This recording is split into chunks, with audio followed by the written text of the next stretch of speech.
ಮಧುಗಿರಿ ತಾಲೂಕು ಗ್ರಾಮ ಆಡಳಿತಾಧಿಕಾರಿಗಳ ಅಧ್ಯಕ್ಷರಾದ ವಿ.ಸಿ. ಪ್ರಸನ್ನಕುಮಾರ್ ಆದ ನಾನು ಹೇಳೋದೇನೆಂದರೆ, ಈ ಹಿಂದೆ ನಾವು 26/9/2024ರಿಂದ 3/10/2024ವರೆಗೆ ಈ ಹಿಂದೆ ನಾವು ಅಲ್ಲಿ ಮೊದಲೇ ಹಂತದ ಮುಷ್ಕರವನ್ನು ಕೈಗೊಂಡಿದ್ವಿ. ಕಾರಣ ಏನಪ್ಪ ಅಂದರೆ, ನಮಗೆ ಮೂಲಭೂತ ಸೌಲಭ್ಯಗಳು ಕೊಡಬೇಕು ಅಂಥೇಳಿ. ಆಮೇಲೆ ನಮ್ಮ ಗ್ರಾಮ ಆಡಳಿತ ಅಧಿಕಾರಿ ಹುದ್ದೆ, ತಾಂತ್ರಿಕ ಹುದ್ದೆಗೆ ಅವ್ರಿಗೇನು ವೇತನ ನೀಡ್ತಾರೆ ಅದನ್ನು ಕೊಡಬೇಕು ಅಂತೇಳಿ ನಾವು ಹಿಂದೆ ಮುಷ್ಕರ ಮಾಡಿದ್ವಿ.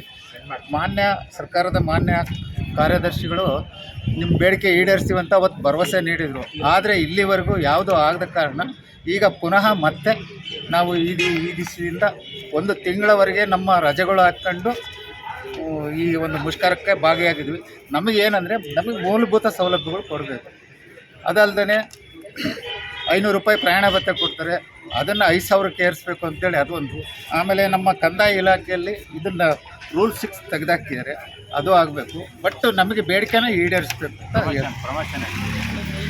ಆಮೇಲೆ ಈಗಾಗಲೇ 22-23 ವರ್ಷ ಆದ್ರೂ ಇನ್ನೂ ಯಾರಿಗೂ ಪದೋನ್ನತಿ ಕೊಡ್ತಾ ಇಲ್ಲ. ಅದು ಒಂದು ನಮ್ಮದು ಮೇನು ಅಂಶ ಇದೆ.